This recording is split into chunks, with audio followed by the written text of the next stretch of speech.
June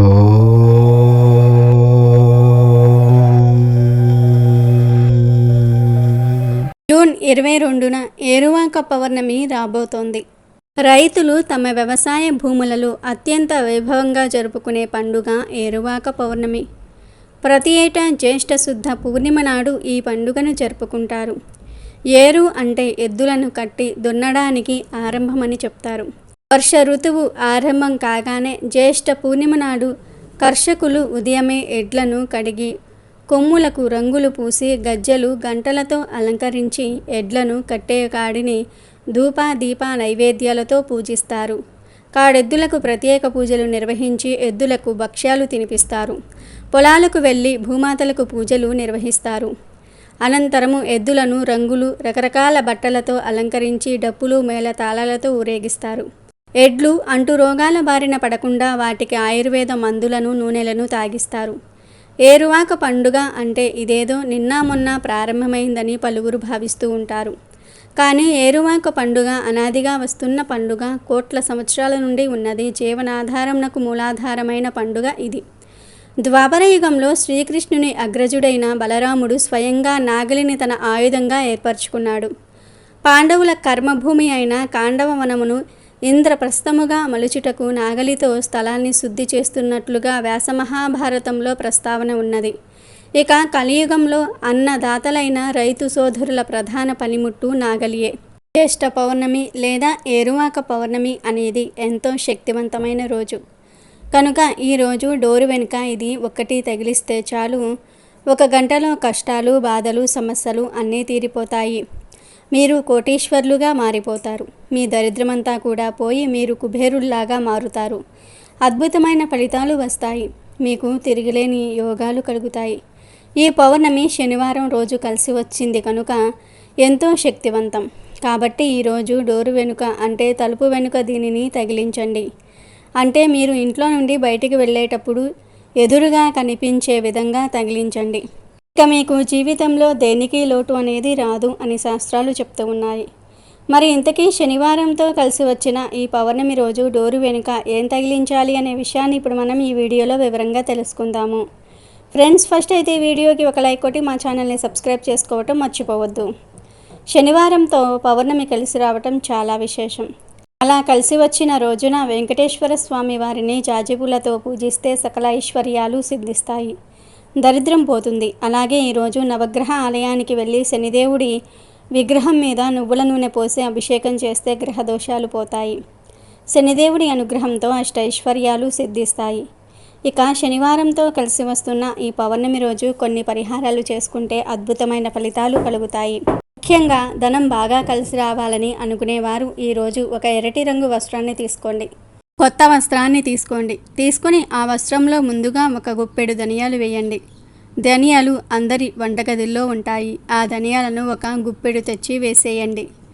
ఆ తరువాత 1 tea spoon నువ్వులు వేయండి. తెల్ల నువ్వులు, నల్ల నువ్వులు ఏ నువ్వులైనా సరే వేయవచ్చు. ఇలా నువ్వులు వేసిన తర్వాత 2 స్పూన్ల గల్లులుప్పు కూడా వేయండి. చివరిలో చిటికెడు పసుపును కూడా వేసి చిటికెడు కుంకుమను కూడా వేయండి. తర్వాత వీటన్నిటినీ మూటలాగా కట్టి మీ ఇంటి మెయిన్ డోర్ ఉంటుంది కదా, ఆ డోరు వెనుక అంటే ఇంటి లోపల కట్టండి. ఇలా కట్టడం వలన మీ ఇంట్లో ఉన్న చెడు దరిద్రాలు అన్నీ పోతాయి. ఒకే 1 గంటలో మీ ఇంట్లోని నెగిటివ్ అంతా కూడా బయటకు వెళ్ళిపోతుంది. దరిద్రమంతా పోతుంది. దాంతో ధనం మీ ఇంటివైపు ఆకర్షింపబడుతుంది. అద్భుతమైన ఫలితాలు వస్తాయి. ఎందుకంటే ధనియాలు, నువ్వులు, ఉప్పు ఇవన్నీ కూడా చాలా బాగా నెగిటివ్ ఎనర్జీని లాగేసుకుంటూ ఉంటాయి. ధనాన్ని ఆకర్షిస్తాయి. చాలా శక్తివంతమైనవి కనుక వీటిని శనివారం పౌర్ణమి కలిసి వచ్చిన రోజున మెయిన్ డోర్ వెనుక మూటకట్టి కట్టడం వలన 1 గంటలో కష్టాలు తీరిపోతాయి. మీరు కోటీశ్వర్లుగా మారిపోతారు. మీ ఇల్లంతా పాజిటివ్ ఎనర్జీతో నిండిపోతుంది. మీరు ఇలా కట్టిన మూటను ఎప్పుడు తీయాలి అనే సందేహం మీకు రావచ్చు. ఎప్పుడైతే ఈ మూటలోని ఉప్పు కరిగిపోయి ఈ మూట మెత్తగా మారిపోతుందో అప్పుడు ఈ మూటను తీసేసి ఎక్కడైనా సరే పారే నీటిలో పడవేయండి.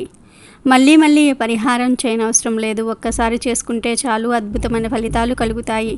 కనుక మీరు కూడా శనివారం పౌర్ణమి కలిసి వచ్చిన రోజు డోరు వెనుక ఈ మూటను కట్టి మంచి శుభ ఫలితాలను పొంది ఆనందంగా జీవించండి.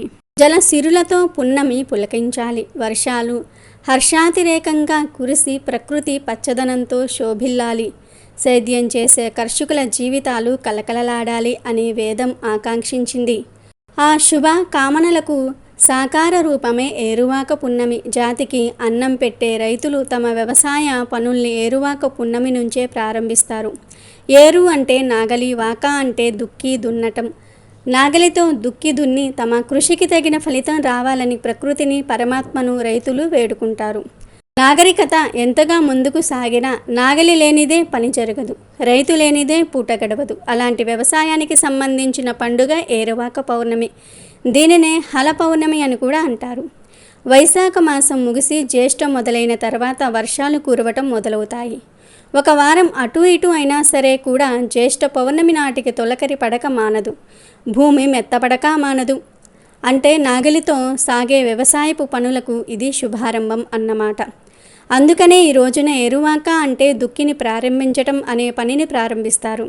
అయితే జ్యేష్ఠ శుద్ధ పౌర్ణమి వరకు ఎందుకు ఆగటం? ఖాళీగా ఉంటే కాస్త ముందర నుంచే ఈ దుక్కిని దున్నేయవచ్చు కదా అన్న అనుమానం రావచ్చు. ఎవరికి తోచినట్లు వారు తీరికను బట్టి వ్యవసాయాన్ని సాగిస్తే ఫలితాలు తారుమారైపోతాయి. సమిష్టి కృషిగా సాగేందుకు, పరాగ సంపర్కం ద్వారా మొక్కలు ఫలితీకరణం చెందేందుకు, ఋతువుకు అనుగుణంగా వ్యవసాయాన్ని సాగించేందుకు ఇలా రకరకాల కారణాలతో ఒక వ్యవసాయిక క్యాలెండర్ను ఏర్పరిచారు మన పెద్దలు. అందులో భాగమే ఈ ఏరువాక పౌర్ణమి. కొంతమంది అత్యుత్సాహంతో ముందే పనిని ప్రారంభించకుండా, మరికొందరు బద్దకించకుండా ఈ రోజున ఈ పనిని చేపట్టక తప్పదు. ఈరోజు వ్యవసాయ పనిముట్లు అన్నిటినీ కూడా కడిగి శుభ్రం చేసుకుంటారు రైతులు. వాటికి పసుపు కుంకుమలు అద్ది పూజించుకుంటారు. ఇక ఎద్దుల సంగతి అయితే చెప్పనక్కర్లేదు. వాటికి శుభ్రంగా స్నానం చేయించి వాటి కొమ్ములకు రంగులు పూస్తారు.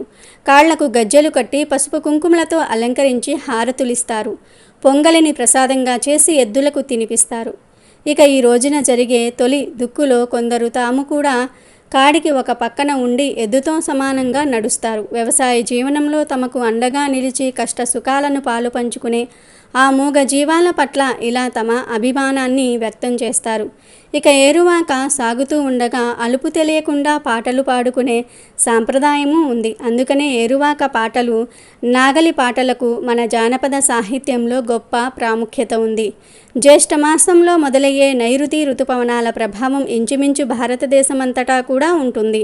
మన దేశంలోని దాదాపు 80% వర్షపాతం ఈ నైరుతి వలనే ఏర్పడుతుంది. కాబట్టి ఈ ఏరువాక పౌర్ణమిని దేశమంతటా జరుపుకోవటం గమనించవచ్చు. వేదకాలంలో సైతం ఈ పండుగ ప్రసక్తి కనిపిస్తుంది. కాకపోతే ఆ రోజుల్లో ఇంద్రుని ఆరాధన ఎక్కువగా ఉండేది కాబట్టి ఈ రోజున ఇంద్రపూజకు అధిక ప్రాధాన్యతను ఇచ్చేవారు. నమ్మకాలు మారుతున్న కొద్దీ ఇంద్రుడు పక్కకు జరిగిన వ్యవసాయాన్ని మాత్రం కొనసాగించక తప్పదు. జ్యేష్ఠ పౌర్ణమినే జగన్నాథ పూర్ణిమ, స్నాన పూర్ణిమ, దేవస్నాన పూర్ణిమ అని కూడా అంటారు. ఇలా అనడానికి వెనుక ఒక విశేషం ఉంది. పూర్వం ఇంద్రద్యుముడనే రాజు జగన్నాథ స్వామికి 108 కుంభాలతో చందనం కలిపిన నీటితో స్నానయాత్ర చేశాడు. ఈ స్నానయాత్ర తర్వాత 15 రోజుల పాటు స్వామి తన దర్శనం నిషేధించారు. ఈ స్నానయాత్ర జ్యేష్ఠ పూర్ణిమ నాడు ప్రారంభమైంది. స్కాందపురాణంలోని ఒక గాథ ప్రకారం శ్రీకృష్ణుడు జగన్నాథునిగా అవతరించింది ఈ జ్యేష్ఠ పూర్ణిమ నాడే. అందుకనే ఈ రోజును జగన్నాథ పూర్ణిమ పేరిట అత్యంత వైభవంగా జరుపుకుంటారు.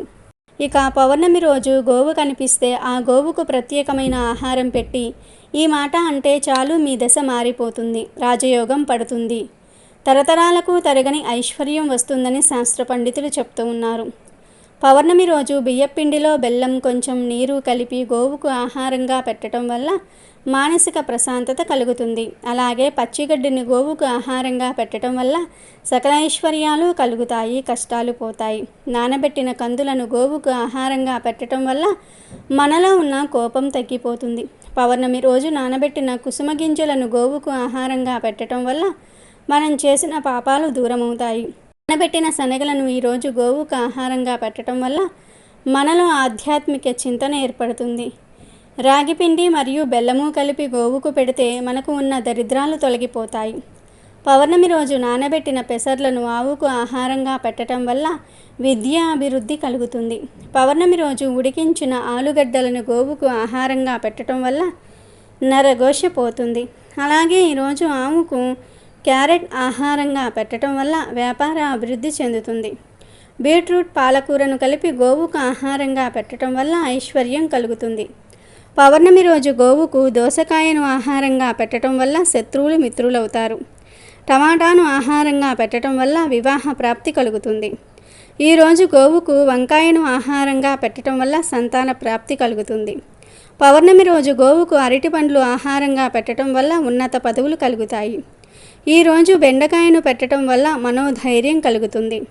దొండకాయను పౌర్ణమి రోజు గోవుకు పెట్టడం వల్ల మనోవ్యాధి తొలగిపోతుంది. జొన్నపిండి బెల్లము కలిపి గోవుకు పెట్టడం వల్ల తెలివితేటలు పెరుగుతాయి. మినపపిండి మరియు బెల్లము కలిపి పౌర్ణమి రోజు గోవుకు పెట్టడం వల్ల ఐశ్వర్యం కలుగుతుంది. గోధుమ పిండి బెల్లం కలిపి పెట్టడం వల్ల ఉద్యోగ ప్రాప్తి కలుగుతుంది. నానబెట్టిన పెసరపప్పు పెట్టడం వల్ల ఇంద్రియ నిగ్రహ శక్తి పెరుగుతుంది. నానబెట్టిన కందిపప్పు పెట్టడం వల్ల రుణబాధలు తీరిపోతాయి. నానబెట్టిన మినప్పప్పును పెట్టడం వల్ల సంపూర్ణ ఆరోగ్యాన్ని పొందుతారు. పచ్చిశనగపప్పు పెట్టడం వల్ల కుటుంబ కలహాలు దూరమవుతాయి. శనగపిండి బెల్లం కలిపి పెట్టడం వల్ల కోర్టు వ్యవహారాల్లో విజయం పొందుతారు. పౌర్ణమి రోజు గోవుకు నానబెట్టిన పొట్టు పెసరపప్పు పెట్టడం వల్ల బుద్ధి కుశలత కలుగుతుంది.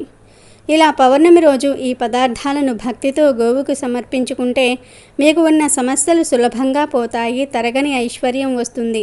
ఇలా మీరు గోవుకు ఆహారం పెట్టిన తర్వాత 11 సార్లు ఓం నమో భగవతే గోమాత్రే నమః అనే మంత్రాన్ని పఠిస్తే సకల దేవతల అనుగ్రహం కలుగుతుంది. కష్టాలన్నీ కూడా పోతాయి. తరతరాలకు తరగని ఐశ్వర్యం వస్తుంది. లక్ష్మీదేవి అనుగ్రహం కలుగుతుంది. మీ దశ మారిపోతుంది. రాజయోగం పడుతుంది. ఈరోజే వట సావిత్రి వ్రతం కూడా చేస్తారు. ఈ వ్రతం ఒక్కో చోట ఒక్కో రోజు ఆచరించే ప్రత్యేకత కూడా ఉంది. వట వృక్షమును కొంతమంది అశ్వత్థ నారాయణుడు అని భావించి లక్ష్మీదేవిని కూడా పెట్టి పూజిస్తారు. కొంతమంది శివపార్వతులుగా భావించి పూజిస్తారు. సావిత్రి అల్పాయుష్కుడైన తన భర్త సత్యవంతుణ్ణి కాపాడుకోవటం కోసం నారదుని ద్వారా ఉపదేశం పొంది ఆచరించి సత్ఫలితము పొందిన వ్రతం ఇది. ఆ తల్లి తన భర్తను బ్రతికించుకున్న ఈరోజు వట సావిత్రి వ్రతముగా ఈనాటికి కూడా ఆచరించబడుతోంది.